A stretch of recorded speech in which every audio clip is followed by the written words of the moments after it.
Welcome to Voices of the Post, where we elevate stories that shape our world and stir our spirit. I'm Elizabeth Clark, joined tonight by the incredible Dr. Mirta Jackson and Dr. Latasha Ramsey-Cyprian. Tonight's episode is titled The Power of Legacy, Faith, Fertility, and Fearless Leadership. And it's a conversation that speaks directly to the heart. We are honored to sit down with a woman whose journey is both deeply personal and powerfully public. Dr. Marline Duroseau. Dr. Duroseau is a financial powerhouse, a children's book author, a woman of deep faith, and now the founder of Angels Grace Foundation Incorporated. Please join me in welcoming her to the show. Hi. Welcome. Thank you so much for having me, ladies. I'm so in awe and amazed that I'm just excited to be here. Thank you, Elizabeth. And good day to all of our amazing listeners tuning in to Voices of the Post. I'm Dr. Mirta, and it's such a joy to share this space with my incredible co-host. Tonight, we are honored to welcome an extraordinary woman whose story embodies both courage and grace, Dr. Marline C. Duroseau. Dr. Marline, congratulations on your recent doctorate and launching your new nonprofit, Angels Grace Foundation Incorporated.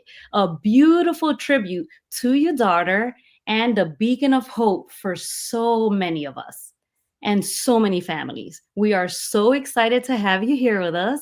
Welcome to Voices of the Post, and the floor is yours right now. Thank you. Thank you so very much again for having me. I'm truly excited.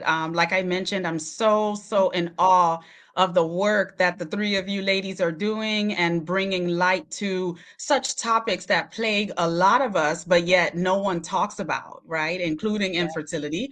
So I just am very honored to be here in your presence, and I'm looking forward to our episode tonight.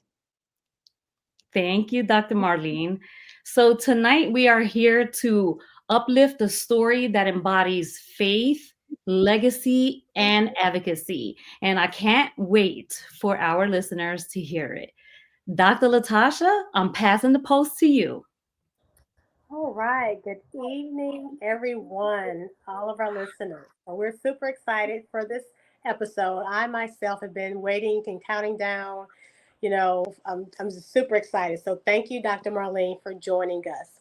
So, Dr. Marlene, your personal journey with infertility and loss has deeply resonated with so many. Can you share how that experience has shaped your calling and ultimately led to the birth of Angels Grace Foundation Incorporated? Yes, thank you so very much. That's such a great question because never in a million years did I think I'd be here with this type of purpose in life. I am a person that loves to help. I love to fight for others, but I never knew that my fight and my advocacy would be birthed from such a traumatic experience in dealing with infertility, because infertility is one of those things that no one asked for, and because you didn't ask for it, there's no roadmap, there's no you know um, journey listed or already mapped out for you to say, hey, you're going to happen to deal with infertility, so this is what you do. And even nowadays, when more people are getting a little bit more comfortable and talking about infertility, because everyone's journey is different, that roadmap and that journey will still look different, right, for each person. So because I never thought I'd have to deal with infertility, I ended up just trying to figure out how to navigate my way through it. And once I thought I had the solution, and our brain was IVF, after 10 years of trying, we moved on to IVF. So, and our brain is like, oh yeah, this is a shoe-in, it's going to be perfect. And our luck, and by the grace of God, we did find success in our first IVF cycle. But then the other unexpected happened, which was the loss of our daughter. So I had to deliver her 22 weeks in one day. Never did I expect that. Not once when you're dealing with infertility that they say, oh, there's a chance that it might work, but there's a chance that might happen too, right? And talking about the loss. So it's just been a very traumatic, very emotional, and very, just mind-blowing experience. So I said there has to be a better way. There has to be an additional way, an additional resource. So after having a 15-year infertility journey, we delivered Angel Grace December 21 of 2011. I finally mustered up the strength. That's why they say everything happens in God's timing. And this was the year. I said, I definitely want to do something to honor her, where I'm not always just breaking down and not being able to deal with it. I have to be strong so that I can help so many of the others out there, because dealing with infertility is one layer of grief, but then having to actually deal with loss is another layer of grief that, unless you've gone through it, no one has the foggiest idea. So creating Angel's Grace Foundation, Inc., she's allowing me to help others that might find themselves in a similar space as well.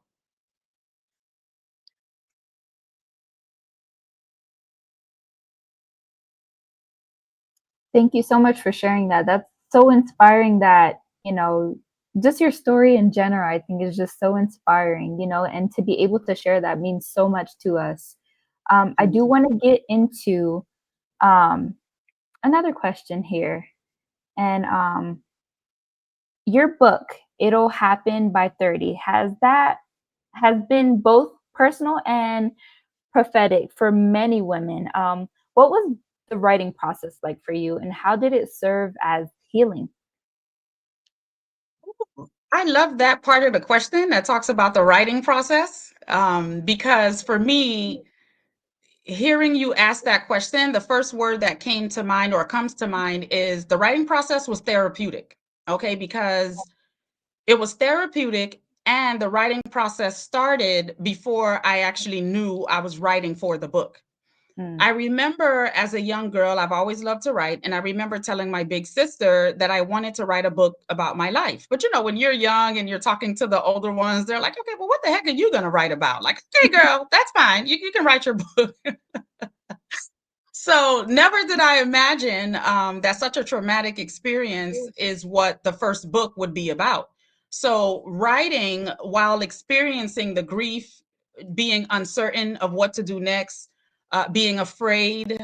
I had a lot of anger. I was very doubtful in myself, in my faith. So writing about that in real time as it happened, it helped me get it out. Because sometimes after experiencing the loss, I have to tell you, and I know other people who've experienced this can maybe relate. Ladies, I couldn't tell you if I was coming or going, if I was sitting or standing. You're just in this daze, right? And you just want, at least for me, some days I felt like I just wanted to run into the middle of the street and just scream, just start screaming. But obviously we can't do that, and I wouldn't do that. So writing was that for me. That was my version of getting it out. And when I say writing in real time and didn't know I was writing it for the book, after having suffered that loss, I needed an outlet. I needed to be able to do it. So I just started to journal every day. So a large part of my book are actual journal entries of what was happening and what I was going through in real time at that time.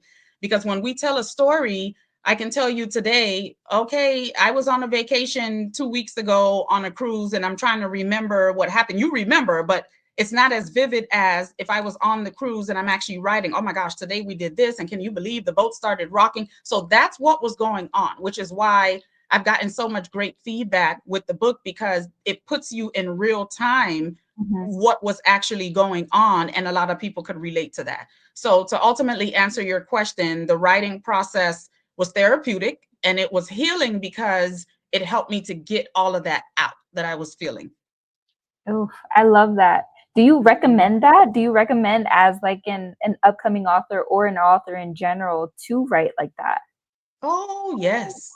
Okay. Because it started for me. I'm a girly girl. I love all things girl. I didn't really have like a girly girl color aesthetic like pink. I'm getting into pinks now, maybe because I have all boys. I don't know.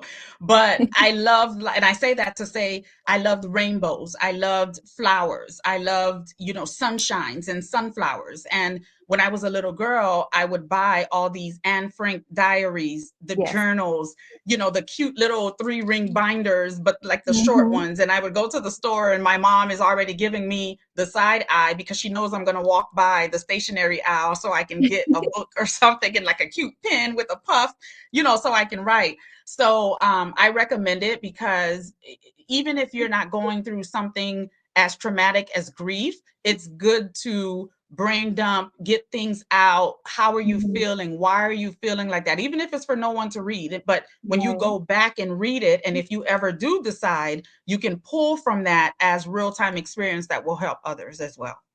Wow, I love that. Ladies, now we know Thank what to do you. with our extra journals, all the pretty journals we have. Yes. Yes. Thank you so much for answering that question for us. I am Yes. going to pass the mic to Dr. Murda. Thank you for that, Dr. Marlene. Yes. So, Dr. Marlene, Yes. hearing your journey reminds me that legacy is not just about what we leave behind, but what we build in real time, as you mentioned. So, from your family to your foundation, everything you touch carries purpose. What do you hope Angel's Grace will become for the next generation of women navigating loss and faith? I just got the chills. I would love, and I know Angel would too, would love for Angel's Grace Foundation to be an outlet, a safe space. And I know we use those terms a lot, but not everyone knows how to cultivate a safe space and what it actually means. So I'm hoping it's a great outlet. It's a safe space to grieve, a space to be heard, a space you can enter where you don't feel judged. And one of the main things I hope that having this foundation does is allow people a safe space to not feel rushed to get over it or get back to normal business. And I think that's very, very important because oftentimes we all have happy moments and sad moments in life. And even the happy moments, society and the way that the world is doesn't even allow you to bask in that because it's always, okay, what's next? Okay, well, you can't stay happy for too long because we got to keep going. And when you're sad, when something, not so nice happens, not that you want to dwell or live in it every day, but you're human. Those ebbs and flows of emotions are going to constantly come. So you don't want to feel, at least with me, sometimes I felt like I was a burden. Like, where do I go? Because I might be okay today, but later or tomorrow, I may need to let it out. Where's that space? Who do I call? Where's the website? Where's the coaching group? Where is it? Without people feeling, oh my gosh, you're still crying over that? Or, oh Mhm. gosh, well, I'm not going to hang around her because every time we go over there, she wants to talk about this. And I just don't know what to, like, it's hard. And this isn't to criticize anyone because guess what? They don't know how to help you. Yes. Right. And that's another thing that I hope that the foundation and in my book has started doing as well, is create friends of fertility, just teaching Mm-hmm. people how to help you, how to support you, how to allow you to get it out, giving you that safe space to do it. So Mm-hmm. and all to answer the question, just hoping that Angel's Grace just is that safe space, that outlet that people know that they can go to, and it's there for whenever the memories come in or whenever you just want to be there and know that you have somebody that can relate. And I can't wait to even share more about this organization. Thank you so much for that. Thank you. We will now go into the next segment, which is titled Women Matter, Confidence, Coaching, and Community. So, Elizabeth, bring us into the next part of this beautiful journey. Yes, ma'am. Thank you. Okay. I want to talk more about, of course, your brand, your MCD business enterprise, all that good stuff. So your brand, your MCD business enterprise has uplifted so many through coaching, business mentorship, and confidence advocacy. What do you believe women are still searching for most when they come to you? First, I want to thank you for titling the segment or having Women Matter as part of the segment title, because that is the motto, the overarching motto of my brand, the MCD Business Enterprise brand, because women do matter. And I'm not saying women matter so that other people will treat women like they matter. Us women need to remember and be mindful and know that we matter. So it's a message to ourselves. Okay, woman, you matter. Like, don't discount yourself. Okay, you're it. So to answer this question, I think that the women that reach out to me and the women that I am in community with, they are still searching for or looking for validation. They're looking to be heard. And for them, they want to know that they're not crazy, right? And that this is real. And because sometimes we go through things, whether it's in at leadership at our jobs or with the children or relationships, and you want to be able to get out what you're experiencing and feeling without having that judgment. And you want to do that with and to other women that relate and understand. And only when that happens, when we feel like, oh, okay, all right, someone gets it, then we're able to start working to navigate the next chapter of our lives. Because a lot of the times you're dealing with something and it comes with self-doubt. Why are you doubting yourself? Why? Because either somebody doesn't believe in you, or even though you believe in you, you don't have the confidence to think that you can actually get it done. Or even if you know you can get it done, it's okay, well, what are they going to think about it? Am I doing too much? Everything revolves around us trying to figure out the validation and acceptance. And I said I wanted this, but now that I have it, I don't want to come across as like I'm complaining. So who can I talk to for that? There's so many different layers to us women, and all of those layers matter. Like, okay, wherever you are, it matters. So it's the thing that I think we're still searching for. And I'm guilty of that myself. And they're like, okay, well, who coaches the coach? I have a life coach, right? Because sometimes we just get caught up in so many of the other doings and happenings in life that we're still, even though we have the accomplishments, and I don't mean accomplishments like on paper, just existing, living, taking care of everybody, getting through our checklist for the day. We know we're good. We know we can do it, but there's still that, so that is what I see with the women that I work with, and what they come in looking for, still trying to get over that, being validated, being heard, and being able to know, like, okay, once I solidify this, I can move on with everything else that I have to do.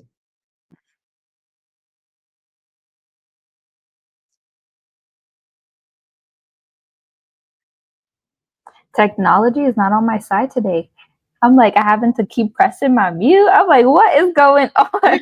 We have to tell technology that she matters, okay? Because technology tends to think that we don't need her. I don't understand. She checks in and checks out when she wants. Today, technology. Come on. No, thank you so much for that. We truly appreciate all that great information. You're dropping nuggets for us. Yes. I do want to pass the mic to Dr. Jackson. I know she has another great question for you. Absolutely. I sure do. So we know that confidence can be shaken into seasons of hardship, yet you've created spaces where women feel seen and supported. How has your own journey shaped the way you hold space for others during their most vulnerable moments?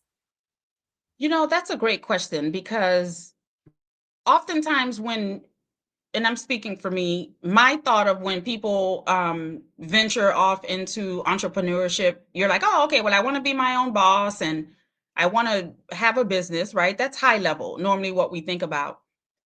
But this question is great, because why do you want to be your own boss? Why do you want to go into business for yourself? What are you planning on doing? So I had to reflect on that and say, I wanted to create a space.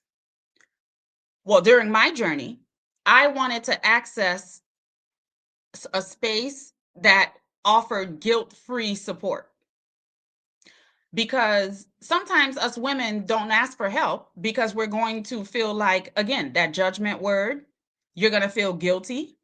You're going to feel, well, maybe I'm making, a big deal out of nothing. So I know on my journey, there was a lot of back and forth within my own self before I even sought out help. And that's why I ended up seeking out professional help, also with the recommendation of my OB, because when I went to see her after my loss for my 6-week checkup, she could tell that I wasn't doing well. And she asked me, did I have an outlet? And I told her, no, not really. I write, but I still feel like I need more. And she set me up with my therapist. And I have to say, I'm still with Dr. G today, because back then I needed her for that type of support, right? Getting through the grief. But as I went through the different stages in life, she was able to pivot with me and help me from a therapist view with other stuff that I had going on, because you grow and you evolve. So I wanted people to know that, you know, if and when you needed help, because you never know when things are going to hit you, right? Things just happen. Whether you just needed to have help, whether it was a listening ear, whether you needed to go take a walk because you want fresh air, whether that help looked like asking reflection questions. Why did this happen to me? Well, do you think I did something wrong? Or, whether you want to vent or cry or pray, I wanted to make sure I offered that for the people that I'm creating this business for.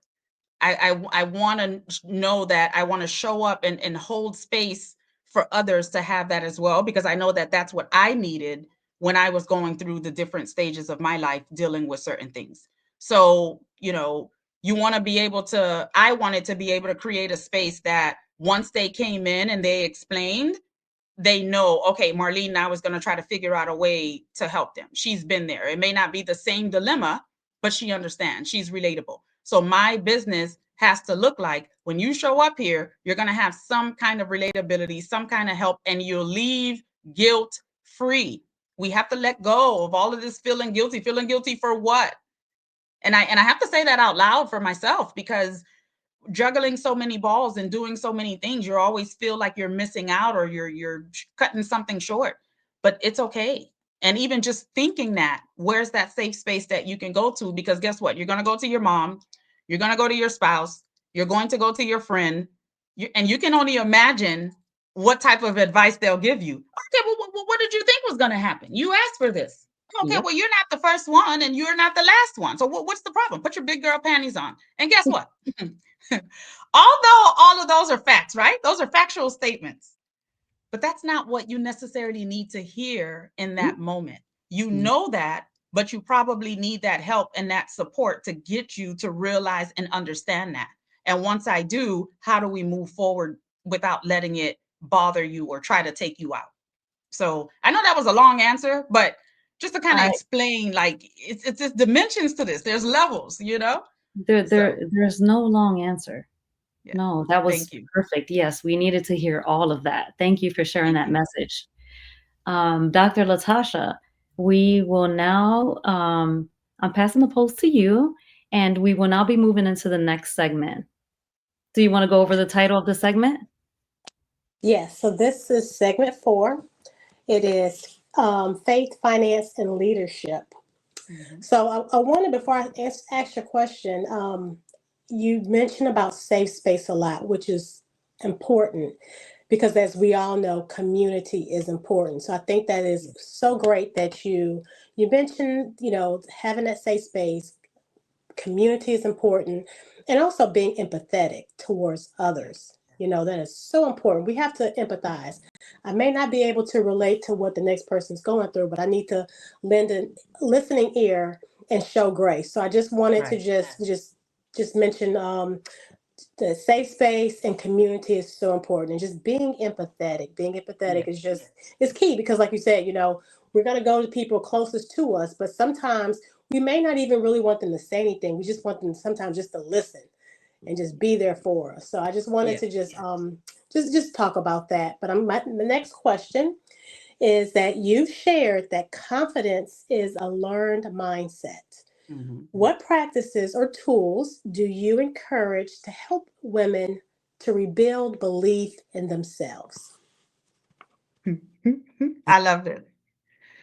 I love this because people who either don't know me or haven't interacted with me Or let's say I'm on a stage, I get off the stage. One of the things they come and they say, "Oh my gosh, how do you do it? You come across so confident." And confident is an action. You have to be courageous, and as you're courageous, it helps you become confident. And that's why the C in my acronym MCD is to be motivated, be courageous, and be dynamic. And you need that courage. Courage means you're scared, you have fear. That's normal. But guess what? You act anyway. That's where your confidence comes in. Get over that fear. Not in the literal sense, because sometimes it takes a lot of practice of being courageous to get over the fear, but it builds your confidence. Okay, so all of us in life have the capacity to adapt and evolve. And the reason why is because even something as simple as looking at your baby pictures, right? From the little Dr. Mirta, Dr. Latasha, Miss Elizabeth to adult. You've evolved, you've adapted, you are not the same. Okay. So that ability to adapt and evolve, it can be done at any time. So what I teach women is that it's okay and it's never too late to reinvent yourself, adapt, evolve, or even become a different version of yourself based on where you are in your life, because you will enter to those different stages. So confidence may look different depending on what stage of life you're in. So oftentimes women, especially when they come to me, they feel like, well, I'm known to be this. So even though that's no longer working for me anymore, so I'll give you a perfect example. I'm known to be the driver.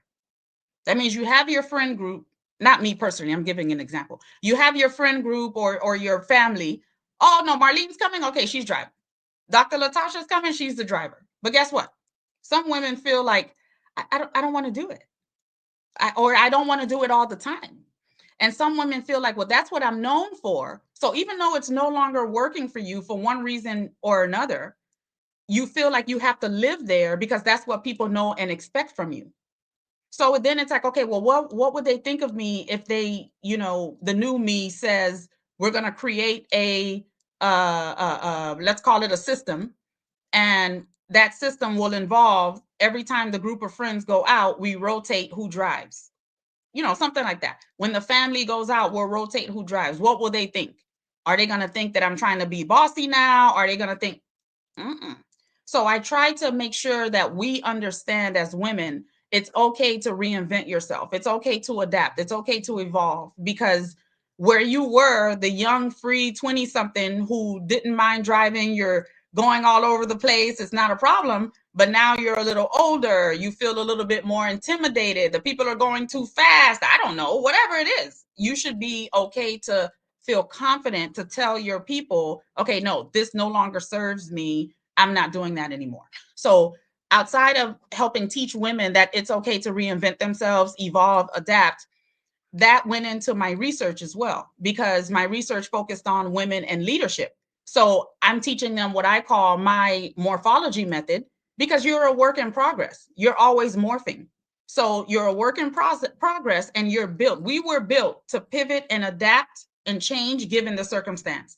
Because how you were as a baby compared to a crawling person, little person, to a toddler, to elementary, middle, high.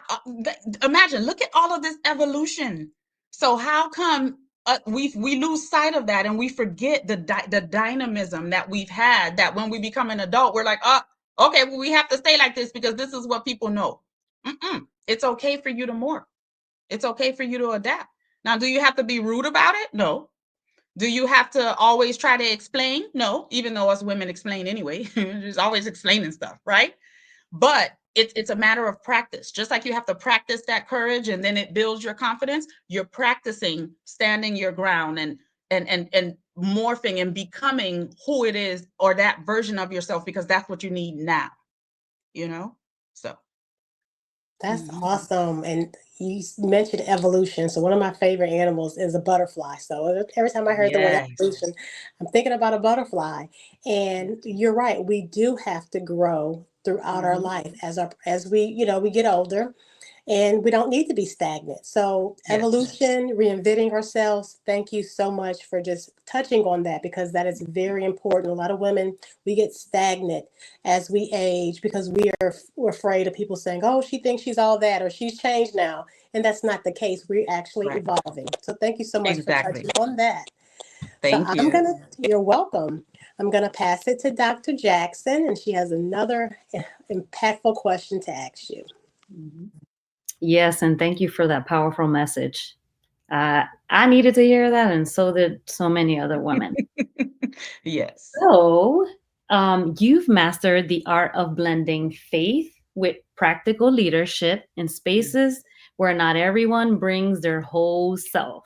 So, with over 22 years as a CFO, a CPA, and a board member, how do you see faith and financial leadership working together in your world?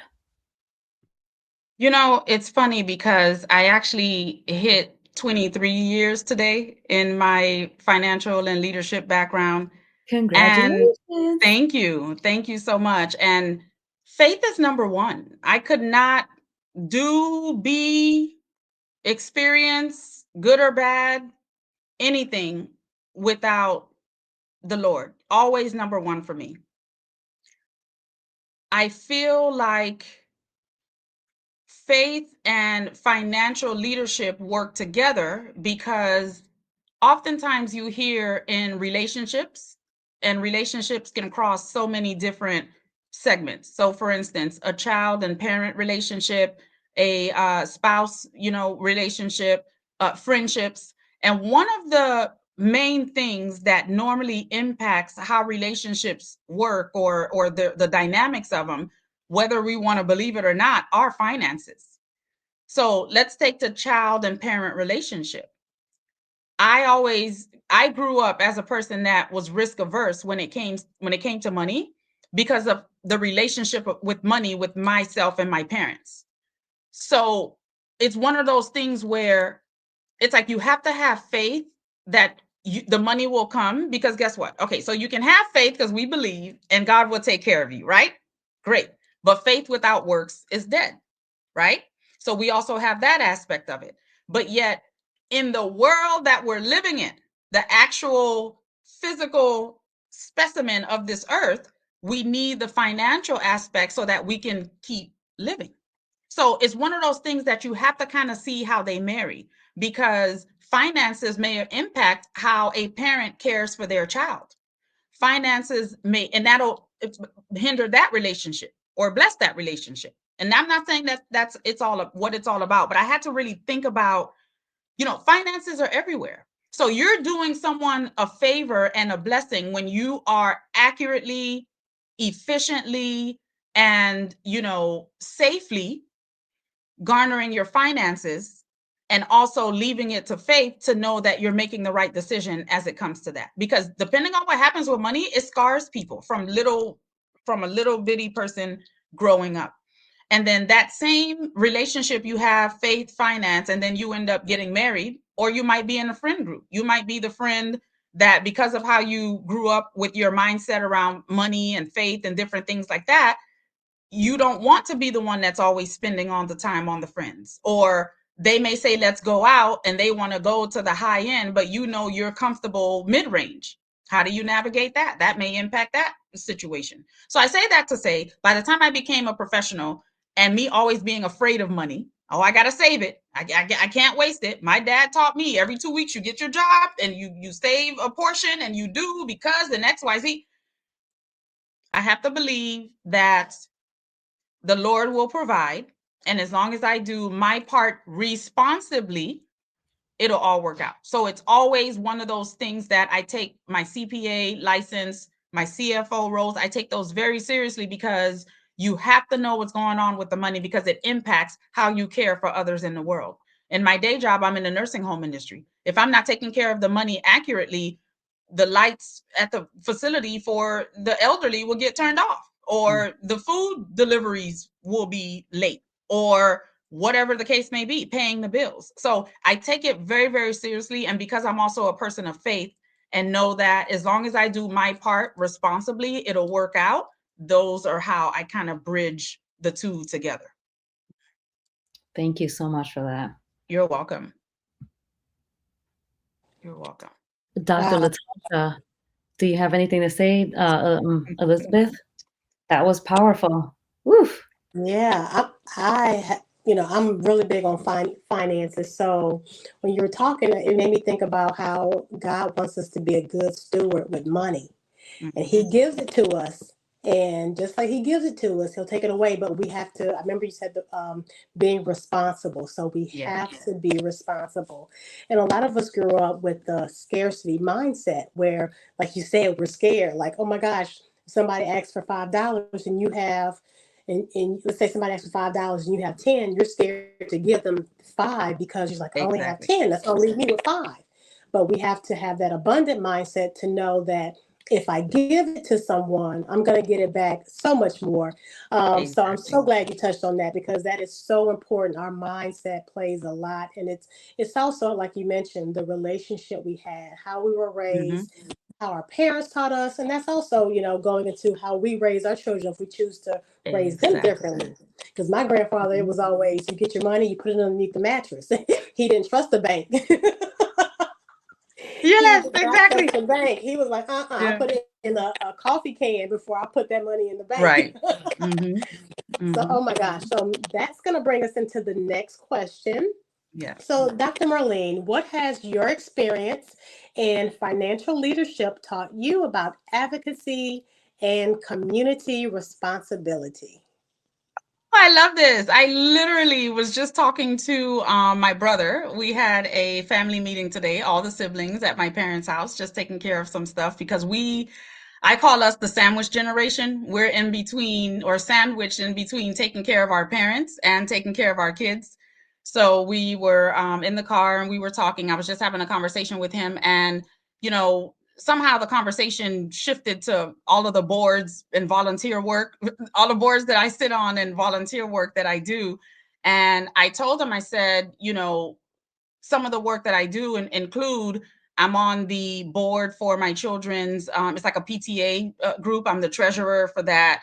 On my HOA, the homeowner association where I live, I'm the treasurer on the board, for that. There's a nonprofit organization that focuses on helping people through miscarriage and infertility. It's called Filling Empty Wombs. I'm a board member and CFO for that. And in the church, I sit on the finance committee as the chair. So he was just looking at me and shaking his head like, girl, I don't even understand. And I told him, I said, listen, I learned from a young age through my faith that we must give back either by way of time, talent, or treasure. And as a young kid, I always heard that and never really understood what it meant. But as I started to just learn more about my faith on my own and venture out and, go to church and just seeing how things are and me as a person, it's always been in me and within me to help. I just love to help people to a fault.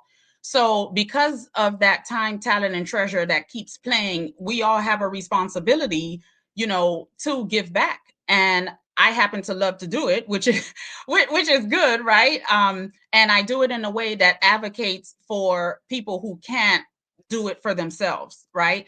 And it's important that we help the community with the gifts that we've been blessed with. And it took a lot. And me sitting before you today, 44 years old, I can open my mouth and say, I am talented.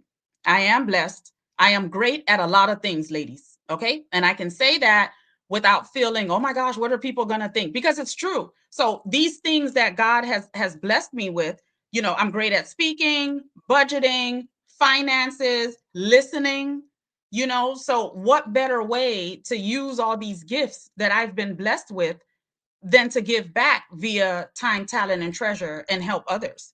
And that's how community is built. Community is built on everybody pitching in however they can, when they can.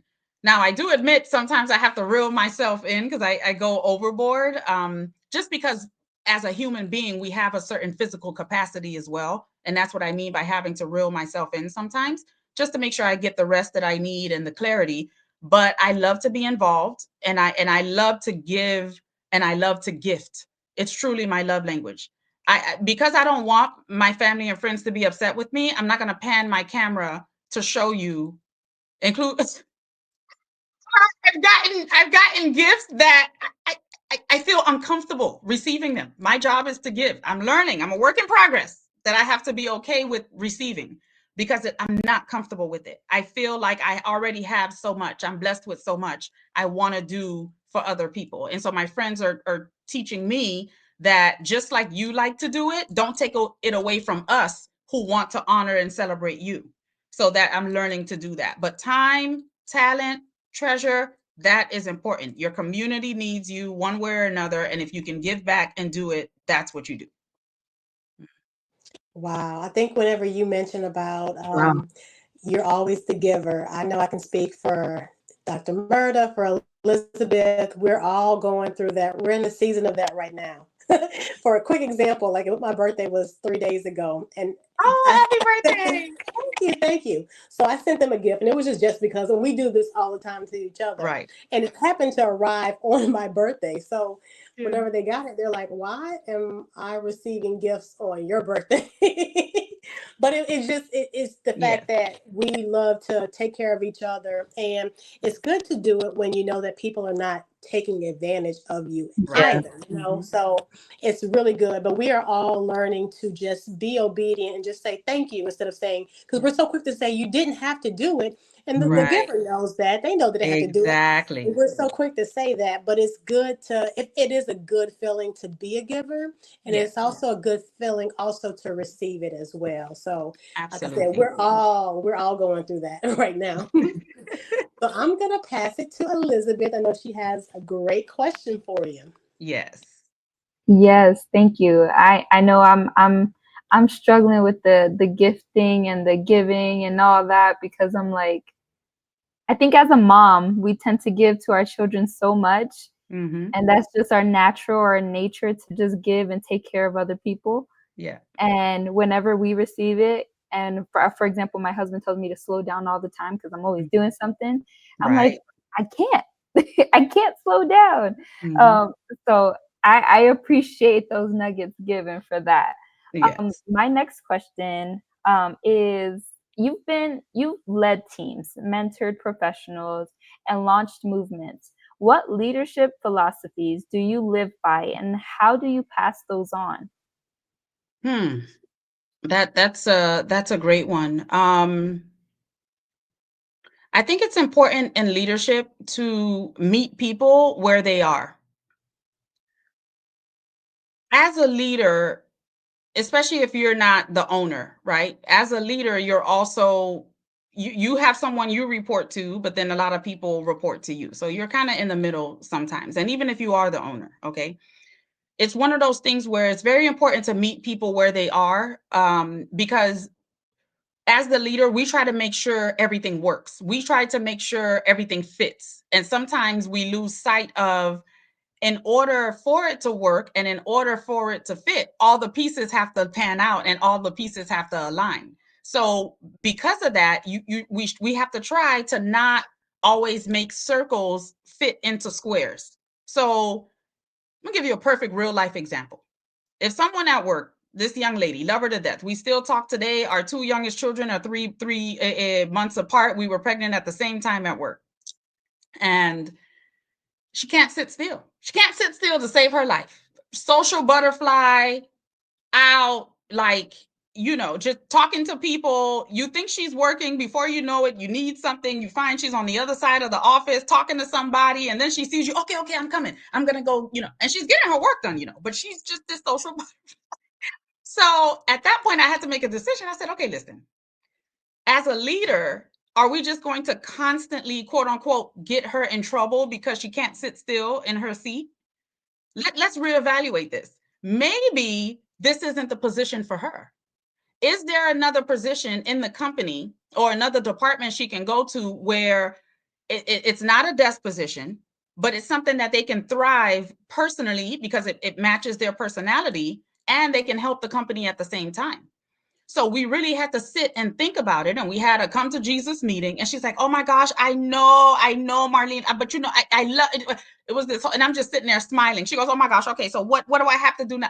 I said, no, we're going to work this out, and we're going to give her a position where she's dealing with phone calls, she's dealing with welcoming people, she's dealing with still doing some aspects of the desk work with the numbers and accounting and things like that, but she has interaction with the outside world. She can talk to people. Now she has a reason to go talk to all these other people in the office that she'd been talking to anyway. Okay, so we have to kind of think outside the box and just meet her where she is. So the reason I say that is because you want to help people to really bring out what really makes them them. Yes, we still have rules. Yes, we still have laws that we have to abide by. But if there's a way you can meet them where they are, stay calm instead of fussing or reprimanding harshly and being mean in terms of, and I'm stern, right? I'm not saying be a pushover, but actively listen. How can you help them? Is there a way I can kind of pivot so that I can pour into their skills and their innate abilities while still also helping the company? And sometimes it might have to be the hard conversation. This position just isn't for you. This company just isn't for you. I'm doing you a disservice by letting you stay here. Yes, you need the money. Yes, we need a job. Okay, fine. But this isn't it. And at that point, if it means that I'm helping you with a succession plan for you to find another job, I'm okay with that because you're not thriving here. And all it's doing is sometimes causing grief for everybody else around. Well, why does she get to not walk around and never get in trouble? And the minute I'm 5 minutes late, it becomes there's so many different dynamics in this whole leadership thing. Okay. So I activate my mentoring, coaching them, and then I also pass this along to my team by way of my leadership as well, so that if they have a couple people that report to them, they can think back of, well, what would Marlene do? And of course, not to say that everybody would have to do it like me, but is there an opportunity? That's my philosophy. Is there an opportunity to be able to meet them where they are and make change happen based on that? There's other things I believe in too with leadership, but my experience has been some people may be good at writing versus numbers versus people person versus, I had one lady, she had to bill HMOs. She was petrified of the phone because with the HMOs, they don't want to pay you. So she had to be on the phone. Oh no, we had to switch. We now say you are in charge of billing Medicaid. You don't have to talk to anybody. You can do it fast. It's good. So it's about just being able to kind of sit back, watch, look, evaluate, meet them where they are, and see if there's a way you can mutually change something that it'll be mutually beneficial to both sides. Right. I love that. I love when you said you can't fit a circle into a square. And we all have different personalities. We all have different backgrounds. Yeah. And it all ties back to our childhood and all that, how we were raised and everything. So I love that because at Professional Pulse, we all have a role in what we do, and one is stronger than the other, but that's what makes the team. And I love that you see that in people. How can we better our team as a whole? So I absolutely love that. I do want to get into our next segment here. Yes. It's called Writing, Presentation, and Reaching Youth. So you've authored empowering children's books and speak at literacy events across the country. Why is it so important to you to reach children, especially in this way? That's a great question. Children are very delicate. They're very impressionable, and they're smart. Okay, so their memories are ironclad. You do something to a child, they know, they remember. So childhood is that best time, to get them to understand, the importance and significance of writing, reading, and creative expression. So oftentimes children are dealing with situations in their lives that may not be so ideal. So that's their escape. In the midst of that, having them lean into books and having them write about their feelings, having them be in a creative space, drawing, painting, it helps them experience a different reality, even if it's for a short period of time or consistency. That way, that experience of writing, reading, interacting with the author, right, that may come out, it gets locked into their brain because that childhood experience, it gets locked in it, and it helps form part of that foundation of what makes them them. And as they get older, they'll remember the significance and importance of that experience, and you remember that reading is fundamental. so you get them young. Yes, I love that because I mean, me personally, I'm a very visual person. I'm very artsy. So I remember being young and drawing and painting and all of that. And Yeah. my son is the same way. So feeding that gift that he has, that he's been given, I think it's important for children because you may not even know that they love to draw or they love to paint or they love to Exactly. write or read Exactly. books. So I Mhm. absolutely love that. I do want to pass the next question or over to Dr. Jackson. All right, I'm going to go into the next question. So, your work with young readers is such a beautiful extension of your mission because empowerment begins early, as you mentioned. Empowerment. So, from Kaysen to Camden to KB, the bossy rainbow baby, how Mhm. do you balance storytelling, identity, and empowerment for young minds? I love that. I love hearing their names. Those are my three youngest sons. Just for the record, I have four boys. I have Richard. He's been in my life since he was 2. He's my husband's firstborn. I always call him my one kid that didn't give me any labor pains. Okay, and I love me, Richard. Okay, Richard still lives with us. That's my kid. And then I have the twins, Kaysen and Camden, and then the last baby, KB. And I think that how do I balance storytelling, empowerment for young minds? I think it's exposure. You want to show them what it means, the storytelling, the empowerment. What does it mean to be empowered? What does it mean to live through a story? So you want to show them so that they know it's real and they're not just words, and then they see how to do it. So for instance, when I go to schools in the US, whenever I go and I go out to read to the students or have like a workshop, I get permission, of course, from the teachers, administration. I'm actively engaged with them. Like I call them up. Like it's not that I just stand there and read the book or just give them some coloring sheets. Oh no, we are actively engaged. I trigger their mind. Sometimes I go in and say, this is how I'm going to do it. But based on the interaction I get and the volume that the class is at and their personality, I call them up. We're reading together. We're imagining together. So they get to witness what I'm doing, and then they love what they're reading in the books. So it feels attainable, right? And kids buy in to leading and a greater chance of staying empowered when they see it, live it, and know how it's done. That's so true. We have Dr. Latasha's daughter is actually both of them are young authors. So Oh, yay. That's yes, fantastic. I so love that. it's great to hear that from you. Yes. Yes. Mm-hmm. Dr. Latasha, passing the post to you. All right. Okay. Thank So, you for that, Dr. Marlene. Marlene, you Thank said you. that our children become empowered adults. What's your hope I think your signal of is leaders? Can you repeat that, Dr. Latasha? What's your hope?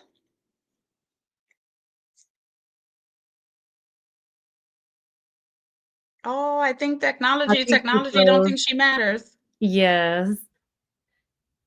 No, no, no. Technology today, I they know. don't listen. Technology is like, no, we don't want to hear anything. I can ask the question for her. Okay. So, Dr. Latasha was going into we're still in segment 5, and Okay. her question is, you said that empowered children become empowered adults. Mhm. What's your hope for the next generation of leaders? I would hope that our next generation of leaders would take what they see, the current generation, take what they see that we're doing well and build upon it, make it better. And for them to take what they see can need or use some improvement and be brave and courageous and confident enough to make that change. And I say that because oftentimes we hear the saying a lot in many different spheres, right? If it's not broke, don't fix it. And sometimes even if it's not broken, it's okay to fix it, Yes. because guess what? It wasn't broken in the snow, right? And it worked in the snow. It's not broken, but now we're in the sun. The young generation of leaders, the next generation, should say, okay, you know what? That worked for us in the snow, but I'm realizing it's not working in the sun.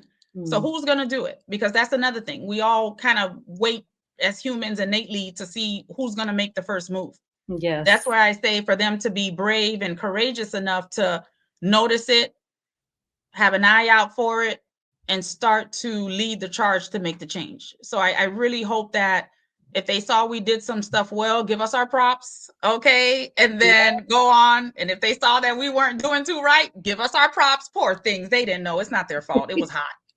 Okay? And then go on and change it, okay? Because evolution, we have to evolve. We have to change, and it's okay. Thank you. I love it. You're welcome.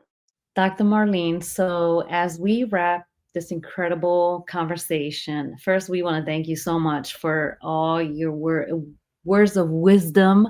I will watch this episode over again. But I'd love for our audience to hear this from your heart. What legacy are you most proud of today? And what legacy are you still building? Wow, legacy. That's a word that's been coming to me a lot, in one way or another. I see it in my dreams. I sometimes visualize it as I'm driving and just see the word legacy. And I think the legacy that I'm most proud of today, especially after having the meeting with my parents and all of our siblings at the house today, I think revolves around my parents and what they instilled in us as immigrants. I am first generation American, and my parents are the living embodiment of, we came here early 30s with nothing, brought in our kids, my older brothers and sisters immigrated here when I was 9. They worked hard, got the kids here. My brother and I were here. And when I tell you, these folks worked very, very hard. So it's a legacy of living and excelling beyond immigration. Immigration doesn't have to mean where you are is where you stay. And my parents as immigrants may not have been able to accomplish everything they wanted to accomplish because their life was disrupted with the need to move. But through us, they are realizing and living their dreams. So that's the legacy that I'm most proud of when it comes to my life right now. And that's what drives my siblings and I to just keep doing better, keep being better. Our parents worked very, very hard. And that's the story for a lot of people. I'm sure that's just how it is, right? And the legacy that I'm still building revolves around, my parents' legacy looks different because they immigrated here. Myself and my children, we're here. We're of here, right? So how do I get them to understand and buy into hard work, dedication, being a good person? Yes. I think if all of us just have a little bit of empathy, a little bit of compassion, putting yourself in other people's shoes, it'll take us a long, that's a legacy. I'm still building that because you're dealing with boys and I'm just bringing it down to, simple. They're boys, they're brothers, they're kids. They're in that whole phase of mine and this and that, whatever. They're little people, but just being a good person, helping out when you can, right? Being authentic. Yes. And trying to put yourself in other people's shoes. I think the world everywhere needs that. Just listen to what's happening, see what's happening. If only people would just imagine if it were them. Thank you. Thank you so much, Dr. Marline. You're welcome. Your story is a reminder to all of us that legacy is built one act of courage at a time. We are so grateful you shared your heart with us tonight. Thank you. So, Thank you. Elizabeth, I'll hand it to you to leave our listeners with their final dose of inspiration tonight. Thank you so much. Thank you so much for all those amazing, inspiring words that Yes. you've given us today. I have truly been inspired. I cannot Thank wait you. to rewatch everything Yes. and just really be active on taking those notes. Yes. I think from, I guess, my point of view, I think my favorite part was just truly writing down everything that you're going through. Mhm. And with me, due to health issues, my memory is horrible right now. So I think that would help me, I guess, in a way, remember what Yes. I've been through, share with my kids what I've been through and what we've been Yes. through as a family, and just in general, just a way to vent. Yes. Um, for our listeners, this is Dr. Marline C. Duroseau, and you can find more information about her at her website here at mcdbe.com. I'm going to leave that there. And I do want to thank you so much for all the information you've given us today. I'm not sure, Dr. Mirta, if you have anything else to add in there. I know we've learned and we've heard so much today, and Yes. I can't wait to rewatch it to just learn more. Yes, Thank you. I am a person that have to watch the video again too, but Yes. I enjoyed every minute. I enjoyed all your words, and I cannot, just like Elizabeth mentioned, I cannot wait to watch this again. And my Thank husband's you. gonna get tired of me, but it's okay. It's all right. It's okay. I listen, the pleasure is all mine. I love your platform. I love what you're doing to help empower women, giving us that visibility and awareness that we need, and just having compassion and empathy in your brand for what your clients and your people that you're helping showcase bring to the table. And that just says a lot. Thank you Thank so you. much. Thank you. We really Thank you so appreciate that. much. Well, Yeah. thank you so much, Dr. Marline, for sharing your heart, your mission, your legacy with us tonight. To our audience, be sure to follow her, support the Angels Grace Foundation, and explore her books and other initiatives. Until next time, stay inspired, stay empowered, and keep listening to Voices of the Pulse. Y'all have a wonderful night. Thank you. Thank Thank you. Good night. you.